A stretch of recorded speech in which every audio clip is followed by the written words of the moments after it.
Satgas TMMD ke-111 Kodim 0212 Tapanuli Selatan.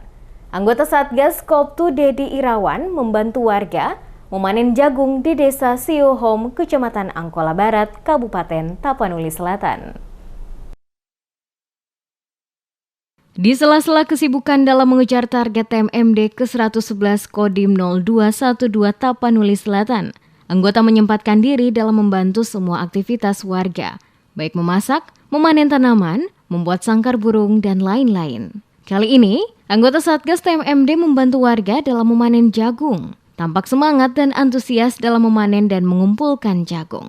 Satgas TMMD yang ke-111 Kodim 0212 Tapanuli Selatan yang telah membantu kami memanen jagung di desa kami. Semoga TMMD berjalan dengan lancar. Jumairah, pemilik kebun jagung, mengatakan merasa sangat senang telah dibantu dalam membuat memanen jagung. Dia juga mengucapkan banyak terima kasih kepada TNI Angkatan Darat yang tergabung dalam Satgas TMMD ke-111 Kodim 0212 yang melakukan giat di desanya.